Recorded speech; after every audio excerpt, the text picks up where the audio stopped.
हाँ तो बच्चों, जितना मैं आप लोगों को लास्ट क्लास में पढ़ाया था वो सारा कुछ आपको समझ में आ गया होगा। और लास्ट क्लास जो हम लोग पढ़े थे वह system of non homogeneous equation. तो system of non homogeneous equation क्या है? सबसे पहले नॉन होमोजेनियस इक्वेशन क्या है इसको मैं डिफाइन कर चुका हूं कि non homogeneous system of equation वैसे इक्वेशन को हम लोग कहते हैं जिसका कांस्टेंट टर्म, एक कांस्टेंट टर्म, जिसका एक कांस्टेंट टर्म कम से कम क्या होना चाहिए? नॉन जीरो होना चाहिए। तो इस तरह के सिस्टम ऑफ इक्वेशन को हम लोग क्या कहे थे? Non homogeneous system of equation. और non homogeneous system of equation पे बेस्ड हम सवाल भी किए थे और उसमें क्या था? कंसिस्टेंट और इनकंसिस्टेंट। क्या था? कंसिस्टेंट और इनकंसिस्टेंट। कंसिस्टेंट क्या होता है और इनकंसिस्टेंट क्या होता है, इस विषय पे हम बात किए थे। कंसिस्टेंट हम लोग किसको कहते हैं? यदि डेल्टा जीरो नहीं होगा देन सिस्टम इज यूनिक, और सिस्टम यदि यूनिक है इसका मतलब वो तुम्हारा क्या कहलाएगा? कंसिस्टेंट कहलाएगा। दूसरा जो हम बताए थे कंडीशन, वह क्या बताए थे? दूसरे कंडीशन में हम बताए थे कि if delta equal to zero and at least one of delta 1, delta 2 and delta 3 are not zero then system is inconsistent, that is system has no solution. System of equation क्या कहलाएगा? No solution कहलाएगा। तीसरा condition क्या था? Delta equal to delta 1 equal to delta 2 equal to delta 3 equal to zero then system may और may not be consistent. ठीक है, consistent हो भी सकता है, नहीं भी हो सकता है, उसको डिफाइन मैं किया हूं पूरा। तो इससे पहले हम लोग जो पढ़ रहे थे वह क्या पढ़ रहे थे? Non homogeneous system of equation क्या है, उस पे बेस्ड हम एक सवाल भी किए थे। बहुत ही इंपॉर्टेंट सवाल था और आगे मैं आपको दिखाऊंगा कि आईआईटी में जेईई मेन या एडवांस की बात करें तो उसमें सवाल कैसे पूछा जाता है और कितना सवाल पूछा गया है, वो सारा सवाल मैं आपको करवाऊंगा। लेकिन उससे पहले होमोजेनियस सिस्टम ऑफ इक्वेशन क्या होता है और उसका सॉल्यूशन हम लोग कैसे करते हैं, इस विषय पे हम लोग बात करेंगे। तो आइए हम लोग बात करते हैं system of homogeneous equation.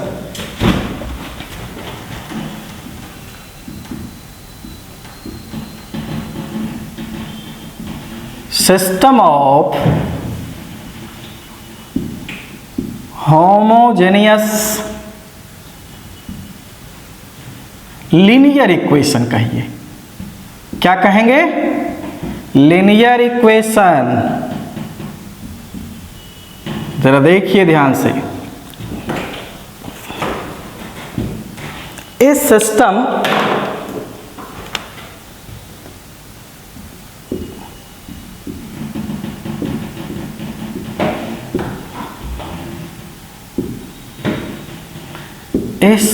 Of equation is said to be homogeneous if the sum of each and if the sum of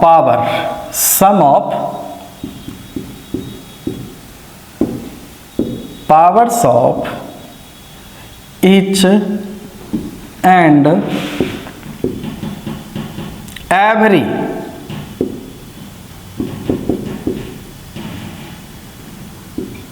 term is unity. In other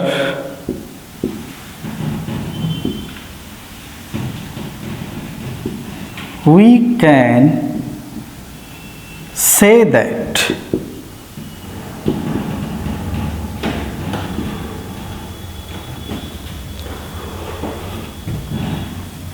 constant term constant term of each equation is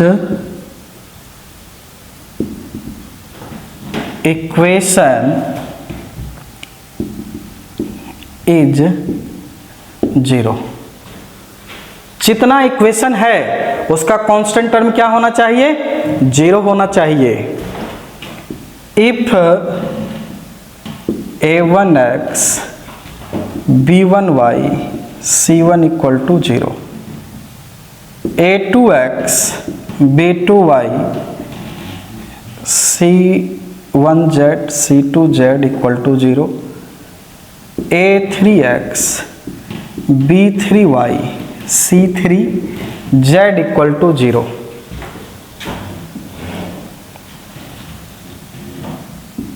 is system of homogeneous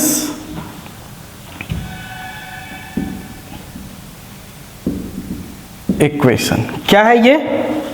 a1x plus b1y plus c1z equal to 0, a2x plus b2y plus c2z equal to 0, a3x plus b3y plus c3z equal to 0 is system of homogeneous equation. ये system of homogeneous equation है। अब आइए यहां से, here we see that x equal to 0, y equal to 0 and z equal to 0 satisfies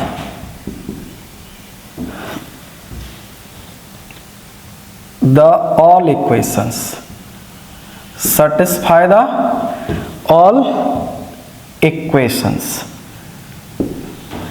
ये आपका x equal to 0, y equal to 0, z equal to 0 जब आप पुट करेंगे तो तीनों को सेटिस्फाई करता है।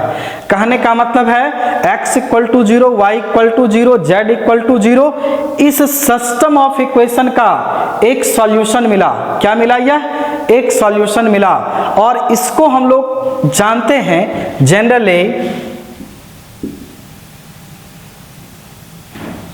It is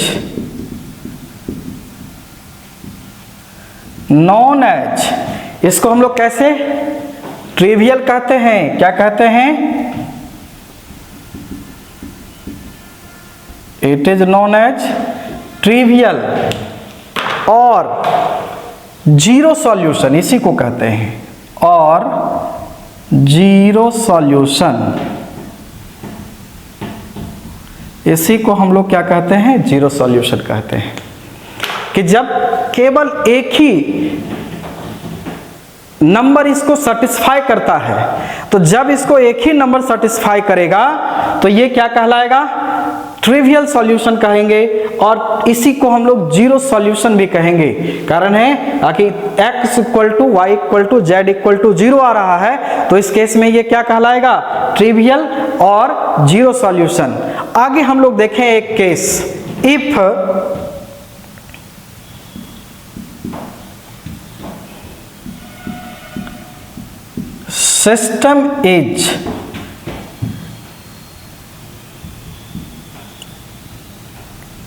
system is non trivial, एक क्या कहलाता है? ये नॉन ट्रिवियल कहलाता है। System is non trivial, non trivial, और इसी को हम लोग क्या कहेंगे? और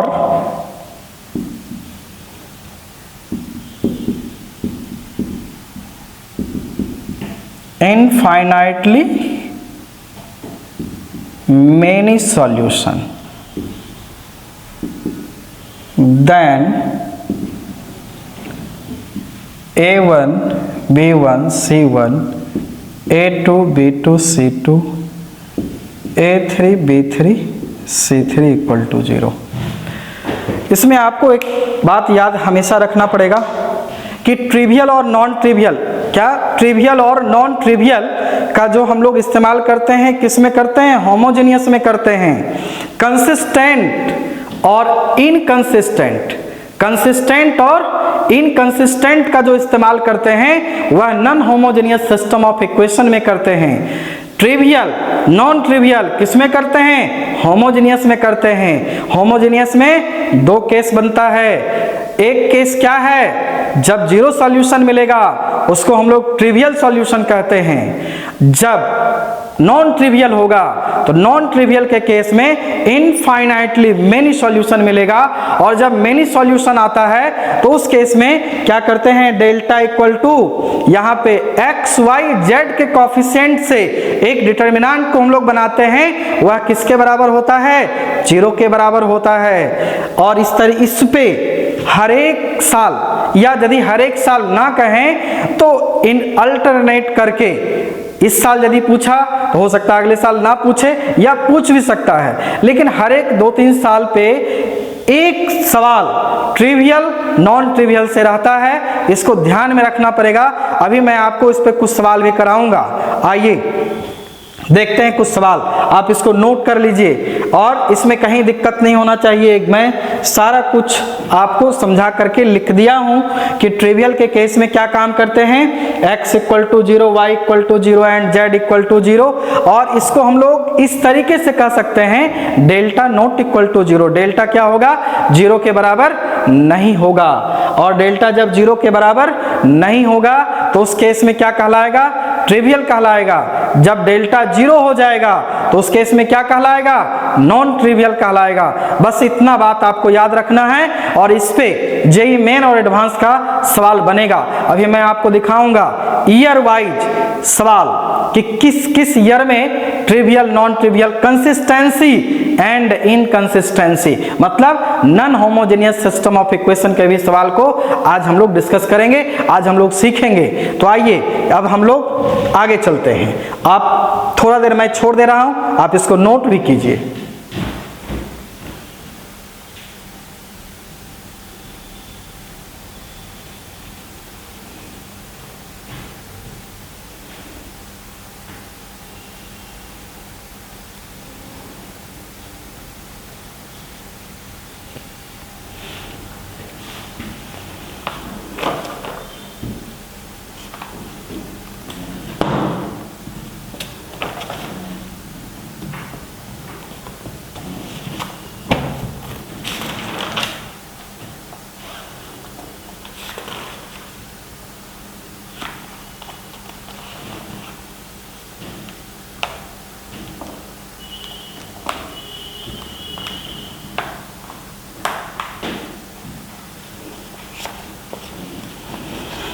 चलिए हमारे असाइनमेंट का क्वेश्चन नंबर 6, इस पे हम लोग चलते हैं।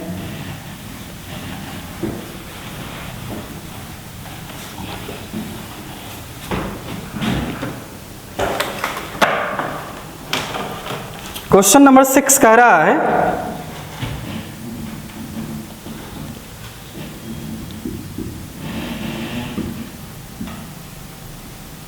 find the value of k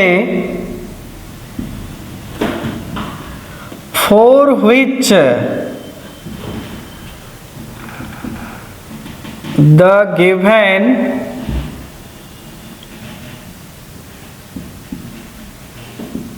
system of equations has non-trivial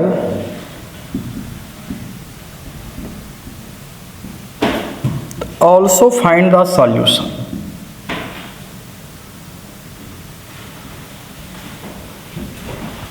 और नॉन ट्रिवियल जो दिया गया है इक्वेशन हम लोग लिख लें, x plus 2y plus 3z equal to 0, kx plus 2y plus 2z equal to 0, ये आपका है 2x plus 3y plus 4z equal to 0, और कहा जा रहा है also find the solution, also find the solution. तो आइए देखते हैं यहाँ से।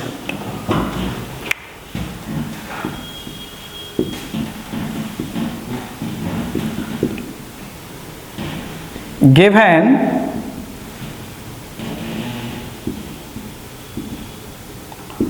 system of equations has non trivial, क्या है? नॉन ट्रिवियल है। जब नॉन ट्रिवियल होगा तो नॉन ट्रिवियल के केस में हम लोग जानते हैं A1 B1 C1 A2 B2 C2 A3 B3 C3 equal to 0। और मैं आप लोगों को पहले ही बता चुका हूं कि होमोजेनियस और नॉन होमोजेनियस, नॉन होमोजेनियस के केस में क्या क्या टर्म आता है? Consistent and inconsistent. ये आपका क्या है? होमोजेनियस। और होमोजेनियस के केस में क्या टर्म आता है? Trivial and non trivial. तो जरा देखिए यहां से, ये जो सिस्टम ऑफ इक्वेशन जो दिया गया है, यह क्या दिया गया है? होमोजेनियस है क्या या नहीं है? यह आपका होमोजेनियस है। और जब होमोजेनियस है, इसीलिए यहाँ पे जो टर्म इस्तेमाल किया है, नॉन ट्रिवियल टर्म इस्तेमाल किया है। तो नॉन ट्रिवियल होगा कब? जब x y z के कोफिशिएंट से हम लोग डिटर्मिनेंट फॉर्म करेंगे और उस डिटर्मिनेंट का वैल्यू क्या मिलेगा? 0 मिलेगा। अब हम लोग इसको सॉल्व करते हैं। आइए जरा देखें, मैं आगे के पार्ट को मिटा दे रहा हूं।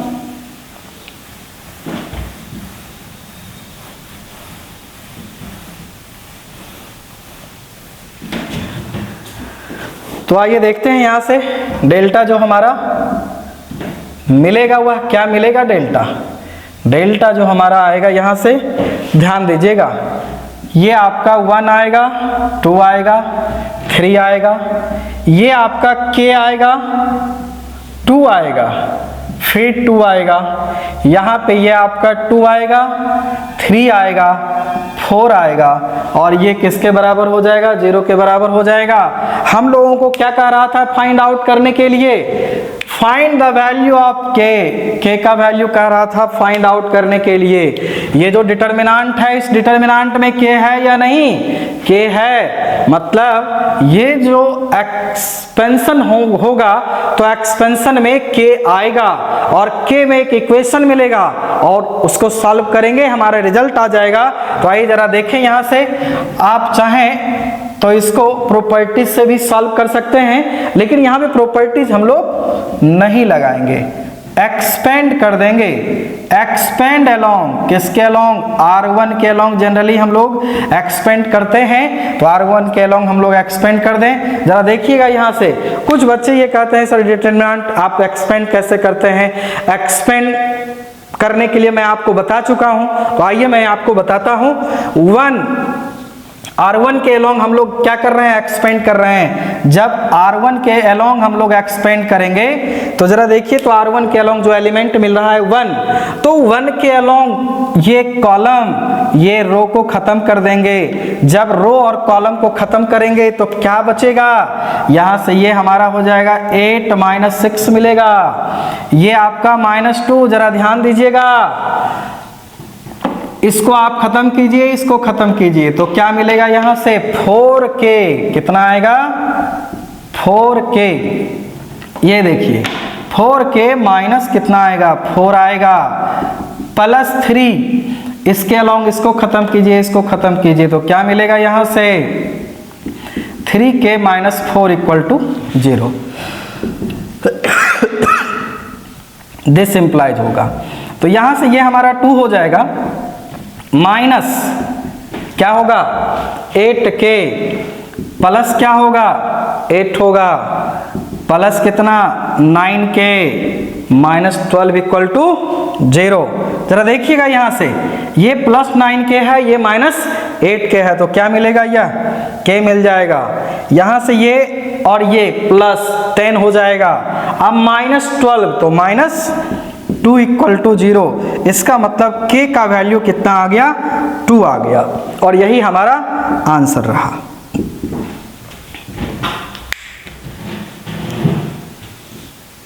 हाँ तो बच्चों, अब हम लोग आते हैं अगले सवाल पे। अगला जो सवाल है वो क्या कहता है, आइए क्वेश्चन नंबर 7।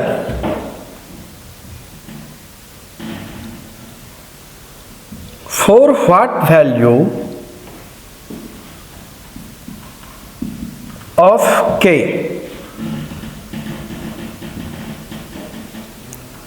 सिस्टम ऑफ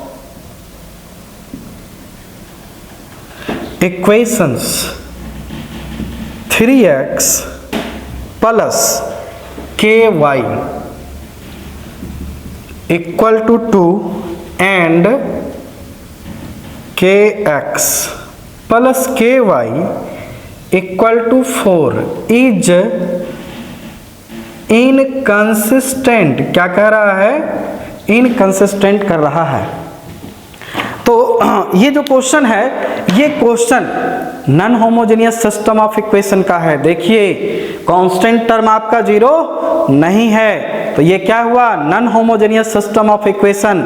और non homogeneous system of equation में कंसेप्ट मैं बता चुका हूं। क्या क्या मैं बताया हूं, एक बार मैं फिर से बता रहा हूं। पहला था if delta not equal to 0 then system is unique. System क्या कहा होगा? यूनिक होगा। That is it is consistent, ये कंसिस्टेंट कहलाएगा। सेकेंड जो मैं बताया हूं, delta equal to 0 and at least one of delta 1, delta 2 and delta 3 are not 0 then system has no solution, that is system is inconsistent. मतलब दूसरा number का जो कंडीशन है उस पे हम लोगों को काम करना होगा। तो आइए जरा देखें दूसरे नंबर के कंडीशन को। जो दिया गया है उसको राइट डाउन करेंगे। गिवन दैट क्या दिया गया है? 3x plus ky minus 2 equal to 0 and kx plus ky minus 4 equal to 0। जो कांस्टेंट टर्म है उसको हम लोग लेफ्ट साइड ले आए। अब लेफ्ट साइड लाने के बाद यहां से जरा देखें हम लोग डेल्टा क्या मिलेगा। और देखिएगा इससे पहले जो system of non homogeneous equation जो हम लोग लिखे थे तो उसमें क्या था? 3 इक्वेशन था। यहाँ पे 2 अननोन 2 इक्वेशन है। तो 2 अननोन 2 इक्वेशन को हम लोग सॉल्व करेंगे तो यहाँ पे क्या क्या मिलेगा? डेल्टा मिलेगा, डेल्टा 1 मिलेगा और डेल्टा 2 मिलेगा। तो यहाँ से डेल्टा पहले निकालेंगे। कैसे निकालेंगे? x y के कॉफिशिएंट से। तो x और y के कॉफिशिएंट से क्या मिलेगा? 3k और इसको हम लोग एक्सपेंड करेंगे। जब एक्सपेंशन इसका आप करेंगे तो क्या मिलेगा? जरा देखिए तो यहाँ से 3k माइनस के स्क्वायर होगा, तो ये हो जाएगा 3k माइनस के स्क्वायर। इसके बाद हम लोग डेल्टा 1 की बात करेंगे। डेल्टा 1 में क्या करेंगे? x की टर्म को छोड़ देंगे। तो x के टर्म को जब छोड़ेंगे तो क्या मिलेगा? यहाँ पे k माइनस 2, k माइनस 4। क्या करेंगे? इसको ब्रेक करेंगे। कैसे ब्रेक करेंगे? तो यहां से आप जरा देखिए तो इसको हम लोग ब्रेक करते हैं। कितना आएगा यह? Minus 4k plus 2k equal to minus 2k। फिर हम लोग क्या करेंगे? डेल्टा 2। डेल्टा 2 कैसे निकालेंगे? y वाले टर्म को छोड़ देंगे। तो यहां से क्या मिलेगा? 3 माइनस 2, ये आपका मिलेगा k माइनस 4 इक्वल टू कितना आ जाएगा? इसको हम लोग ब्रेक करेंगे। कैसे? यहां से ये हमारा मिलेगा माइनस 12 प्लस 2k। 2 जब कॉमन लेंगे तो k माइनस 6 आएगा। अब जरा देखिए यहां से क्वेश्चन जो कह रहा था कि इनकंसिस्टेंट, इनकंसिस्टेंट कब होगा? तो इनकंसिस्टेंट के केस में जरा हम लोग देख लें। Since system is inconsistent, system inconsistent, then delta equal to 0 and at least one of delta 1 और delta 2 are not 0, are not 0, ये 0 नहीं होगा। अब जरा आइए देखिए यहां से जो कह रहा है कि डेल्टा इक्वल टू 0 आना चाहिए, तो डेल्टा हम लोग क्या करेंगे, 0 करेंगे। If delta equal to 0, this implies delta का वैल्यू कितना निकाले हैं, 3k माइनस के स्क्वायर इक्वल टू 0। के आप कॉमन ले लीजिए और यहां से आप देखेंगे कि k का वैल्यू कितना आएगा, 0 आएगा या k का वैल्यू 3 आएगा। अब जरा देखिए यहां से जब k का वैल्यू 0 और 3 आ रहा है तो क्या ये दोनों वैल्यू होगा या इसमें से, ठीक है, कोई एक ही वैल्यू होगा। इसको हम लोग चेक करेंगे एक एक करके। चलिए मैं इसको मिटा दूं।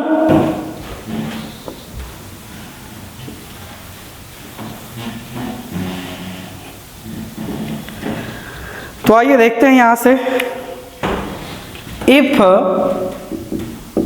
k इक्वल टू 0, यदि k 0 होगा तो इस केस में जो हमारा डेल्टा है, sorry delta 1, then delta 1 equal to 0 but delta 2 not equal to 0। Delta 2 कभी 0 नहीं मिलेगा। दूसरे केस में हम लोग आ जाएं, k equal to 3, then delta 1 not equal to 0 and delta 2 also not equal to 0। और यहां पे आप देखिए जब सिस्टम इनकंसिस्टेंट होगा तो सिस्टम इनकंसिस्टेंट के केस में हम लोग क्या करते हैं, डेल्टा इक्वल टू 0, डेल्टा जब 0 किए तो k का वैल्यू 0, k का वैल्यू 3 करा and at least one of delta 1 और डेल्टा 2 आर नॉट 0। इस दोनों में से कोई एक भी 0 नहीं हुआ तो सिस्टम इनकंसिस्टेंट कहलाएगा। जरा देख लीजिए जब k का वैल्यू हम लोग 0 लेते हैं, डेल्टा 1 जरूर 0 आ रहा है लेकिन डेल्टा 2 0 नहीं आएगा, और डेल्टा 2 0 नहीं आया मतलब सिस्टम इनकंसिस्टेंट होगा। इफ k इक्वल टू 3, जब k का वैल्यू 3 लेंगे तो इस केस में डेल्टा 1 भी 0 नहीं आएगा और डेल्टा 2 भी 0 नहीं आएगा, मतलब दोनों वैल्यू सेटिस्फाई कर रहा है। तो यहां पे हम लोग कह सकते हैं hence required value of k, hence required value of k equal to 0 and k equal to 3, दो वैल्यू मिलेगा। तो इस तरीके से हम लोग क्या करते हैं, कंसिस्टेंट और इनकंसिस्टेंट पे बेस्ड यदि सवाल रहता है, ट्रिवियल नॉन ट्रिवियल पे सवाल रहता है, तो हम लोग इस तरीके के सवाल को इस कंसेप्ट से डील करते हैं। आगे हम लोग कुछ IIT मेन और एडवांस में पूछा हुआ जो सवाल है उसको हम लोग सॉल्व करेंगे। आइए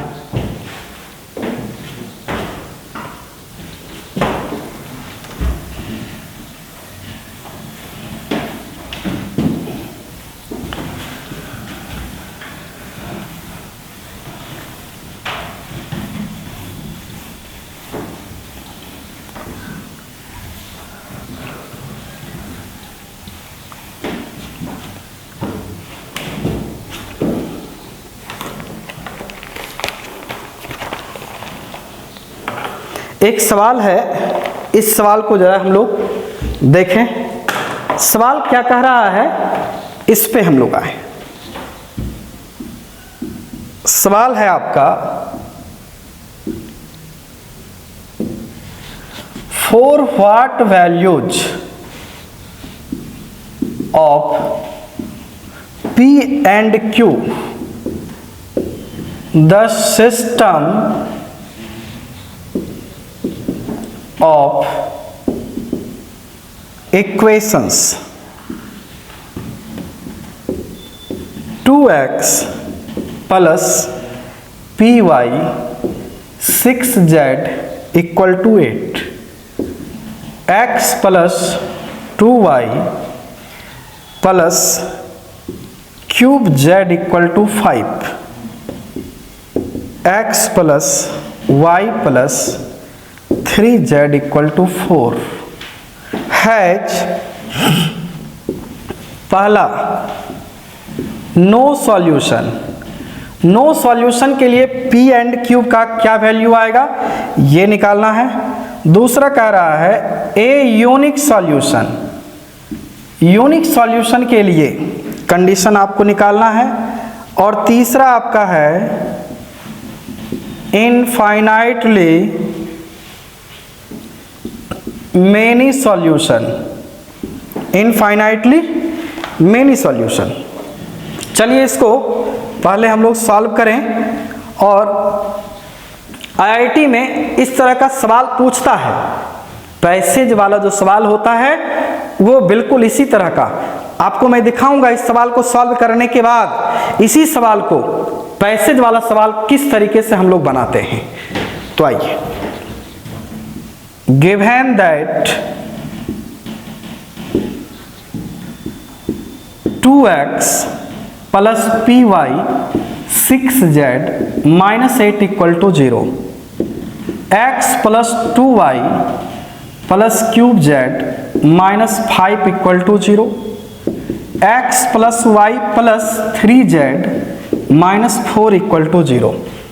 यहाँ से सबसे पहला काम होगा हम लोगों को डेल्टा निकालना, डेल्टा 1 निकालना, डेल्टा 2 निकालना और डेल्टा 3 निकालना। तो आइए डेल्टा हम लोग निकालते हैं। डेल्टा जो हम लोग निकालेंगे कैसे निकालेंगे ये आपको पता है अच्छी तरीके से। क्या करते हैं, एक्स वाई जेड के कोफिशिएंट से हम लोग डेल्टा को फाइंड आउट करते हैं। क्या मिलेगा यहाँ पे 2p6, देखिए 2p6 1 2 क्यूब क्या मिलेगा, ये 1 2 क्यूब मिलेगा। ये क्या मिलेगा 1 1 3 मिलेगा। तो यहां से 1 1 3 इसको हम लोग एक्सपेंड कर लें, एक्सपेंड। और यहां पे आप ऑपरेशन कर लीजिए, आसान हो जाएगा। इसको हम लोग ऐसा काम करें, ये हमारा R1 है, R1 को R1 माइनस 2 R3 ऐसा इसलिए कर रहे हैं कि जरा देखिए यहाँ से 2 से मल्टीप्लाई करने के बाद इसमें घटाएंगे तो ये भी 0 हो जाएगा और यह भी 0 हो जाएगा। तो दो एलिमेंट बहुत आसानी से 0 हो रहा है तो इसको हम लोग कर ही लेते हैं। ये हमारा हो जाएगा 0 और 2 से मल्टीप्लाई करके घटाएंगे तो मिलेगा p माइनस 2, ये मिलेगा 0, 1 2 क्यूब 1 1 3 एज इट इज रह जाएगा। और इसको हम लोग एक्सपेंड कर लें, एक्सपेंड अलोंग R1, R1 के अलोंग जब एक्सपेंड करेंगे तो ये तो आपका 0 मिलेगा। इसका जो कोफैक्टर होता है वह निगेटिव में होता है, माइनस p माइनस 2। जरा देखिए इसके अलोंग इसको खत्म कीजिए, इसके अलोंग इसको खत्म कीजिए तो यहां से यह क्या मिलेगा 3 माइनस q मिलेगा और ये आपका 0 मिलेगा। तो ओवरऑल हम लोग देखें यहाँ से ये हमारा कितना आएगा p माइनस 2, निगेटिव को इसमें ले जाइए तो क्या हो जाएगा q माइनस 3। ये हमारा आ गया डेल्टा। अब हम लोग डेल्टा 1 को लिखें। डेल्टा 1 को कैसे लिखेंगे, x के टर्म को छोड़ देंगे। जब x के टर्म को जब आप छोड़ेंगे, जरा देखिए यहाँ से हम लोग x के टर्म को छोड़ेंगे तो p6 माइनस 8 मिलेगा। ये आपका p6 माइनस 8, ये आपका 2 क्यूब माइनस 5, ये आपका 1 3 माइनस 4। हम लोग इसको एक्सपेंड करेंगे तो इसका जो एक्सपेंशन होगा वह कैसे होगा, कैसे इसको हम लोग एक्सपेंड करेंगे। जरा देखिए इसमें हम लोग 2 से मल्टीप्लाई करके यदि इसमें क्या करें घटा दें, किसमें R1 में, जब घटाएंगे तो रिजल्ट आ जाएगा, 2 एलिमेंट 0 हो जाएगा। तो इसको मैं मिटाऊं क्या, इसको मैं मिटा देता हूं इस टर्म को।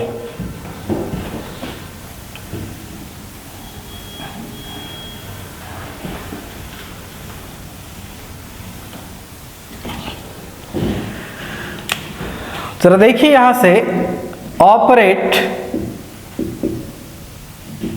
क्या करेंगे, R1 को R1 माइनस 2 R3 तो कितना आएगा, डेल्टा 1 2 से मल्टीप्लाई कर रहे हैं, P माइनस 2, ये आपका 0, ये आपका 0, ये आपका 2 q minus 5 1 3 minus 4 as it is रहेगा। इसको हम लोग एक्सपेंड करेंगे, एक्सपेंड अलोंग, किसके अलोंग, R1 के अलोंग। क्यों करेंगे, दो एलिमेंट 0 है इसीलिए। तो कितना हो जाएगा, P माइनस 2 इंटू इसके अलोंग, इसको खत्म कीजिए, इसको खत्म कीजिए, तो माइनस 4 क्यूब, और ये कितना हो जाएगा, प्लस 15 हो जाएगा। तो ये हमारा आ गया P minus 2 minus 4 q plus 15। ये हमारा डेल्टा 1 का वैल्यू आ गया। मैं मिटा देता हूं, बट आप डेल्टा 1 के वैल्यू को याद रखेंगे। तो डेल्टा और डेल्टा 1 का जो वैल्यू है उसको हम कहीं लिख लेते हैं।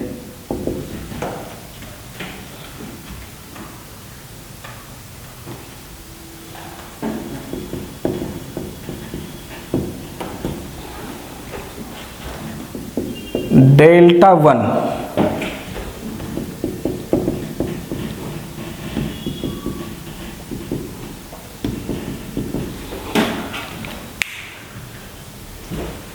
चलिए, ये डेल्टा 1 तक हम लोग निकाल लिए।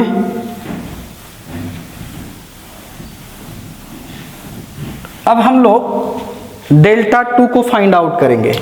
कैसे डेल्टा 2 को फाइंड आउट करेंगे बताइए। डेल्टा 2 में y के टर्म को हम लोग ढक लेते हैं। जब y के टर्म को ढकेंगे तो क्या मिलेगा, 2 6 माइनस 8। देखिए y के टर्म को ढकेंगे तो कितना आएगा, 2 6 माइनस 8, y के टर्म को ढक लेंगे 1 cube minus 5, 1 cube minus 5, y के टर्म को ढकेंगे 1 3 माइनस 4, 1 3 माइनस 4।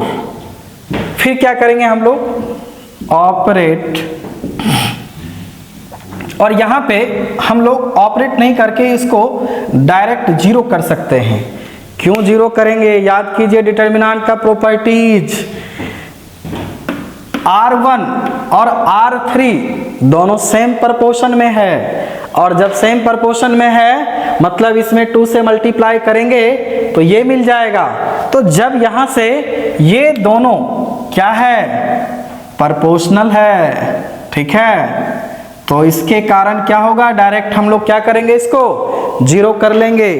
अब हम लोग डेल्टा 3 भी निकाल लेते हैं। डेल्टा 3 जो हम लोग निकालेंगे, कैसे निकालेंगे, z के टर्म को हम लोग ढकेंगे तो कितना आएगा, 2p माइनस 8, 2p माइनस 8, फिर कितना आएगा, 1 2 माइनस 5, 1 2 माइनस 5, फिर क्या आएगा, 1 1 माइनस 4 आएगा, 1 1 माइनस 4 आएगा। और फिर इसको हम लोग सॉल्व करेंगे, कैसे, ऑपरेट, R1 को R1 minus 2 R3 we get, जरा देखिए यहां से कितना आ जाएगा, ये 0 आएगा, P माइनस 2 आएगा, ये 0 आएगा, 1 2 माइनस 5, 1 1 माइनस 4। अब हम लोग इसको एक्सपेंड करेंगे। क्या करेंगे, इसको एक्सपेंड करेंगे। किसके अलोंग एक्सपेंड करेंगे, तो एक्सपेंड अलोंग R1 के अलोंग एक्सपेंड करेंगे, और R1 के अलोंग एक्सपेंड करेंगे क्योंकि, चलिए यहाँ पे कुछ स्पेस है, इसको मैं देख लेता हूँ, सॉल्व कर लेता हूँ। तो यहाँ पे हम लोग जब R1 के अलोंग सॉल्व करेंगे तो क्या मिल जाएगा, 0। ये आपका कोफैक्टर का साइन क्या होगा, नेगेटिव, प्लस माइनस प्लस, तो माइनस p माइनस 2। अब जरा देखिए, इसके अलोंग इसको खत्म कीजिए, इसके अलोंग इसको खत्म कीजिए, क्या मिलेगा, -4 प्लस 5 कितना आएगा, माइनस p माइनस 2 आएगा। तो यहाँ से ये डेल्टा 3 है। डेल्टा 3 का जो वैल्यू आ गया, डेल्टा 2 0 आ गया, और डेल्टा 3 की बात करें हम लोग तो माइनस p माइनस 2 आ गया। अब देखिए यहाँ से ये हमारा डेल्टा 3 तक आ गया। क्वेश्चन जो कह रहा था, वह क्वेश्चन कह रहा था कि नो सॉल्यूशन होगा, यूनिक सॉल्यूशन होगा। क्या क्या कह रहा था, कंडीशन क्या दिया गया था, यूनिक सॉल्यूशन के लिए भी सॉल्व करना है, p और क्यूब को यूनिक सॉल्यूशन के लिए सॉल्व करना है, नो सॉल्यूशन के लिए सॉल्व करना है, इनफाइनाइटली मेनी सॉल्यूशन के लिए सॉल्व करना है। तो आइए यहाँ पे देखते हैं p और q का क्या क्या वैल्यू होगा। सवाल बड़ा जरूर है, लेकिन अभी तक जितना आपको मैं पढ़ाया हूँ, एक सवाल में पूरा कंसेप्ट को मैं क्या किया हूं, इसको देने का कोशिश मैं कर रहा हूं। इसके बाद आप देखेंगे कि इसी पे बेस्ड आईटी का जो सवाल है कितना इजी वे में बनता है, कितना आसान हो जाता है, और एक सवाल इससे रहता ही रहता है जो कि आप बहुत आसानी से इसको बना सकते हैं। आइए देखते हैं।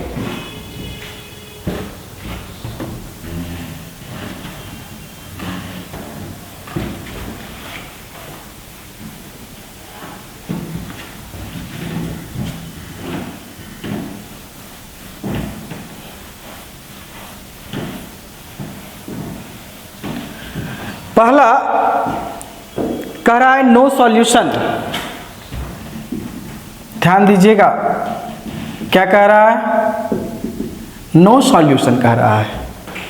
तो नो सॉल्यूशन के लिए क्या काम करेंगे, क्या कंडीशन होता है, कंडीशन को थोड़ा हम लोग लिख लें।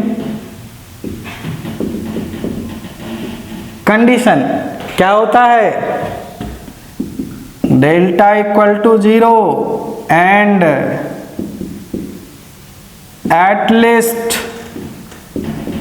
one of delta 1 delta 2, और इसको आप और लिखिए, और डेल्टा 2 और डेल्टा 3 आर नॉट 0, ये नहीं होना चाहिए। तो आइए देखते हैं यहां से। Now delta equal to 0, delta कितना आया था, जरा देखिए, डेल्टा जो आया था वह p minus 2 into Q minus 3 आया था। अब यहां से हम लोग देख रहे हैं this implies p equal to 2 और क्यूब इक्वल टू 3। p जो आपका मिलेगा वह 2 मिलेगा, और क्यूब जो मिलेगा वह 3 मिलेगा। अब यहाँ पे हम लोग जरा चेक कर लें, इफ p इक्वल टू 2, यदि p 2 होगा तो क्या यहाँ से डेल्टा 1 डेल्टा 2 डेल्टा 3 0 आ रहा है या नोट 0 आ रहा है, इसको क्या करेंगे, चेक करेंगे। देखिए यहाँ से कंडीशन नो सॉल्यूशन के लिए जो कंडीशन होता है, delta 0 and at least one of delta 1 और डेल्टा 2 और डेल्टा 3 आर नोट 0। तो यहां से हम लोग लेके चलेंगे, डेल्टा हमारा कितना आ गया, 0। जब डेल्टा 0 आएगा, डेल्टा का वैल्यू हम लोग निकाल चुके हैं पहले, कितना आया, तो p minus 2 into Q minus 3। जब आप इस सवाल को देखेंगे तो आप कॉपी और पेन ले करके बैठेंगे और हमारे साथ कैलकुलेशन, जिस तरीके से मैं कैलकुलेशन करते आया हूं, आप भी कैलकुलेशन करते जाएंगे तो आपको सवाल समझ में आएगा, नहीं तो सवाल ये समझ में नहीं आएगा। कारण इसका है कि ये बोर्ड का सवाल नहीं है, ये जेई एडवांस लेवल का सवाल है। तो आप इसको देखिएगा कॉपी पे नोट करके, तो आपको डेल्टा जो मिलेगा वह क्या मिलेगा, p माइनस 2 क्यू माइनस 3, जो मैं पहले निकाल चुका हूं। तो इसको 0 करेंगे तो क्या मिलेगा, p इक्वल टू 2 और क्यूब इक्वल टू 3 मिलेगा। यहाँ पे हम लोग चेक करेंगे p इक्वल टू 2 के लिए सेटिस्फाई कर रहा है कि q इक्वल टू 3 के लिए सेटिस्फाई कर रहा है। आइए जरा हम लोग चेक कर लेते हैं। तो यहाँ से p जब हम लोग 2 कंसीडर करेंगे, कितना 2 कंसीडर करेंगे, तो डेल्टा 1 हमारा क्या आता है, देन हम लोगों का डेल्टा 1 जो था, डेल्टा 1 हमारा p minus 2 into -4 q plus 15 equal to 0 आ रहा है। मतलब जब p का वैल्यू 2 इसमें पुट करेंगे तो 0 हो जाएगा। यहां से देखें डेल्टा 2 हमारा ऑलरेडी 0 है। डेल्टा 3 जो हमारा है वो -p-2 है, तो इसके लिए भी हमारा 0 आ रहा है। इसका मतलब यदि p का वैल्यू 2 कंसीडर करेंगे तो delta 1, delta 2, delta 3 all are 0। जब ये हमारा 0 हो जाएगा तो इस कंडीशन में क्या होगा, मैं आपको बता चुका हूं, इनफाइनाइटली मेनी सॉल्यूशन मिलेगा। क्या मिलेगा, इनफाइनाइटली मेनी सॉल्यूशन। यहां से हम लोग कह सकते हैं here if p equal to 2 then delta equal to delta 1 equal to delta 2 equal to delta 3 equal to 0। Hence system is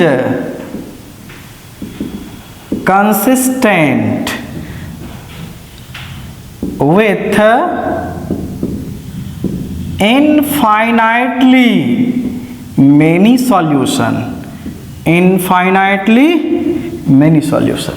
जरा देखिए इनफाइनाइटली मेनी सॉल्यूशन का ये आ गया कंडीशन। अब हम लोग क्यूब को लेकर के चलते हैं। इफ क्यूब इक्वल टू 3, जब क्यूब हमारा 3 होगा तो इस केस में देन डेल्टा जो हमारा है वह क्या है, p-2 q-3, तो ये तो हमारा 0 मिलेगा। अब डेल्टा 1 की बात करें तो डेल्टा 1 हमारा p-2 -4 क्यूब प्लस 15, तो यहाँ इसके लिए ये हमारा नॉट इक्वल टू 0 आएगा। इसके बाद फिर हम लोग देखें डेल्टा 2 हमारा 0 आ रहा है, डेल्टा 3 ये भी हमारा 0 के बराबर नहीं आएगा। इसका मतलब ये है कि यूनिक सॉल्यूशन के लिए, सॉरी यूनिक नहीं, नो सॉल्यूशन के लिए, ये आपका नो सॉल्यूशन के लिए काम करेगा। तो हम लोग कह सकते हैं here if q equal to 3 then system is inconsistent. क्या होगा, system is inconsistent that is no solution. ये आपका क्या हो जाएगा, नो सॉल्यूशन होगा। तो आप देख रहे हैं कि यहां से सिस्टम कंसिस्टेंट होगा कब होगा, सिस्टम इनकंसिस्टेंट होगा कब होगा। अब हम लोग जरा देखें तीसरा जो कंडीशन है, सॉरी तीसरा नहीं, यूनिक सॉल्यूशन कब मिलेगा, इसको भी हम लोग निकाल लें। तो जरा देखिए यहां से यूनिक सॉल्यूशन के लिए हम लोग आते हैं। तीसरा condition for unique solution, for unique solution के लिए delta not equal to 0, this implies p-2 q-3 not equal to 0, this implies p not equal to 2 and q not equal to, और क्यूब नॉट इक्वल टू 3। मतलब p 2 के बराबर नहीं होगा, cube 3 के बराबर नहीं होगा, तब ये यूनिक सॉल्यूशन कहलाएगा। इसके बाद नो सॉल्यूशन कब होगा, जब क्यूब 3 होगा तब ये नो सॉल्यूशन होगा। और यदि मान लीजिए कि यहाँ से p नॉट इक्वल टू 2 भी हम लेंगे, ठीक है, तो उसके लिए भी यह सेटिस्फाई करेगा। और यूनिक सॉल्यूशन के लिए ये हुआ इनफाइनाइटली मेनी सॉल्यूशन कब? जब p आपका 2 होगा तो इनफाइनाइटली मेनी सॉल्यूशन मिलेगा। तो इस सवाल को पैसेज के तरह भी पूछा जाता है।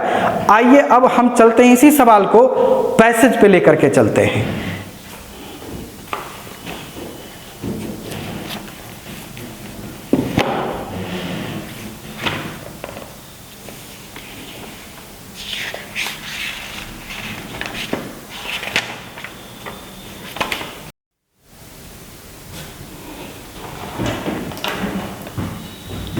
देखो बच्चों, अभी जो मैं सवाल करवाया हूं आपको वो यही सवाल था। क्या था? 3 अननोन 3 इक्वेशन दिया गया था और इसके लिए कुछ कंडीशन था।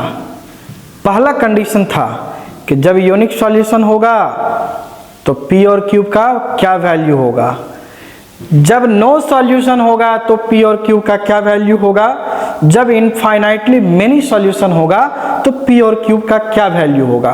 तो अभी जो सवाल था उसी सवाल को हम लोग चेंज कर सकते हैं। कहाँ चेंज कर सकते हैं? कंप्रीहेंशन टाइप का सवाल पूछा जाता है तो उसी कंप्रीहेंशन टाइप के सवाल में कन्वर्ट किया जा सकता है इसको। आइए किस तरीके से इसको कन्वर्ट किया जा सकता है, मैं इसको कन्वर्ट किया हूं, देखिए। इसको हम लोग कहते हैं लिंक्ड कंप्रीहेंशन टाइप क्वेश्चन। क्या कहते हैं? Linked comprehension type question. Read the passage given and answer the questions based on them. ये पैसेज है। क्या पैसेज है? पैसेज है consider the following system of equation. जरा देखिए, जो सवाल मैं आपको करवाया हूं सेम सवाल है क्या? सवाल सेम है, लेकिन ये पैसेज टाइप का सवाल बना दिया गया है। तो सवाल को आप चेंज कर सकते हो। किस तरीके से? तो इस तरीके से, इसमें 3 सवाल दिया गया है। क्या क्या है? The given system of equation has unique solution, उसके लिए मैं कंडीशन निकाल चुका हूं। इसमें 4 ऑप्शन भी दिया गया है, तो हम लोग उस ऑप्शन को देखेंगे। तो आइए जरा देखें, अभी जस्ट हम लोग इस काम को किए भी। तो जब ये यूनिक मिलेगा तो यूनिक के केस के लिए अभी जस्ट हम लोग काम कर चुके हैं, फिर से हम लोग कर लेते हैं। आइए देखते हैं। डेल्टा क्या करेंगे? Not equal to 0। क्या करेंगे? Delta not equal to 0। तो डेल्टा नॉट इक्वल टू 0 का मतलब होता है कि p-2 into q-3 not equal to 0। This implies p not equal to 2, q not equal to 3। इसका मतलब है कौन सा ऑप्शन आ रहा है? पहला नहीं, दूसरा नहीं, तीसरा ऑप्शन आ रहा है। ये रहा तीसरा ऑप्शन। और इसमें हम लोग क्या डेल्टा निकालेंगे, डेल्टा 1 निकालेंगे, डेल्टा 2 निकालेंगे, डेल्टा 3 निकालेंगे। सारा काम मैं पहले ही कर चुका हूं, ये पहले ही हो चुका है। अब दूसरे में कह रहा है the given system of equation has no solution. No solution के केस में हम लोग कैसे इसको सॉल्व करते हैं, क्या करते हैं, जरा देखिए। नो सॉल्यूशन के केस में डेल्टा 0 हो जाएगा। तो जब यहाँ पे हम लोग क्या करेंगे? डेल्टा को 0 करेंगे। आइए देखते हैं यहाँ से। जब डेल्टा 0 होगा किस केस में? नो सॉल्यूशन के केस में। In the case of no solution delta equal to 0। इसका मतलब p-2 q-3 equal to 0, p equal to 2 और q equal to 3। p equal to q और q इक्वल टू 3 हम लोग यहाँ से ये तो कर लिए। इसके साथ साथ नो सॉल्यूशन के केस में और क्या कंडीशन होता है? At least 1 of delta 1, delta 2 and delta 3 are not 0। तो ये भी हम लोगों को चेक करना पड़ेगा। जरा देखिए, यदि हम लोग p इक्वल टू 2 लेते हैं और q इक्वल टू 3, इसको सेटिस्फाई करता है। इसकी बात करें हम लोग, यदि डेल्टा 1 में p इक्वल टू 2 को रख दिया जाए तो यह 0 हो जाएगा। डेल्टा 2 में 0 ऑलरेडी है, डेल्टा 3 में p को 2 रख देंगे तो सबका सब 0 हो जाएगा। और यदि सबका सब 0 हो गया तो ये नो सॉल्यूशन का कंडीशन नहीं होगा। इसका मतलब ये हुआ कि क्यूब हमारा कितना 3 होगा, लेकिन P2 नहीं होगा। ठीक है, कौन सा ऑप्शन आ रहा है जरा देख लीजिए, क्यूब 3 आ रहा है और P नॉट इक्वल टू 2 आ रहा है। तो यहां से ये कभी भी नो सॉल्यूशन के लिए क्या, ये तीनों में हम लोग चेक कर लिए। ठीक है, क्यूब 3 आएगा, लेकिन P को यदि इसमें हम पुट करते हैं तो सेटिस्फाई करता है, इसमें करेंगे तो 0, ये 0, ये 0, तीनों 0 नहीं हो सकता है। ये तभी होगा जब P नॉट इक्वल टू 0। यहां से क्या होना चाहिए, P not equal to 2 and q equal to 3। तो यहां से ऑप्शन नंबर बी हमारा सही हो रहा है। इसके बाद हम लोग चेक कर लें, देख लें तीसरा, करा the given system of equation है infinitely many solution. Infinitely many solution कब होगा, जब चारों 0 हो जाए, मतलब डेल्टा 0, डेल्टा 1 0, डेल्टा 2 0, डेल्टा 3 0। ये किसके लिए हो रहा था, अभी जस्ट हम लोग P इक्वल टू 2 रखेंगे, 0 0 0 0, तो P इक्वल टू 2 और क्यूब इक्वल टू 3 रखिए ना रखिए, उससे कोई फर्क नहीं पड़ता है। तो यहाँ पे जो क्यूब आएगा वह क्या आएगा, कोई भी रियल नंबर हो सकता है। तो यहाँ पे कौन सा ऑप्शन होगा, तो यहाँ पे जो ऑप्शन होगा वह कौन सा, P जो होना चाहिए वह 2 होना चाहिए, क्यूब किसी से भी बिलोंग करेगा। तो इस तरीके से ऑप्शन नंबर सी ये आपका राइट ऑप्शन होगा। और कंप्रीहेंशन टाइप का जो सवाल होता है, इसको हम लोग किस तरीके से बनाते हैं ये क्लियर हो गया, कहीं कोई दिक्कत? तो ये तीनों कंडीशन को याद रखिएगा, सवाल आपसे बनना शुरू हो जाएगा। इस पे हम कुछ सवाल आपके ग्रुप में डालेंगे, आपको बना करके भेजना है, हम उसको चेक कर लेंगे आप बनाए हैं या नहीं बनाए हैं। अभी तक हम आईआईटीज के क्वेश्चन को टच नहीं किए हैं। आईआईटीज का जो क्वेश्चन है वो मैं आपको भेज दूंगा, आप खुद बनाएंगे। जो नहीं बनेगा तो फिर उसका हम लोग डाउट करेंगे और आप देखेंगे कि आईआईटी का क्वेश्चन कैसे बनता है, चुटकी में बनेगा।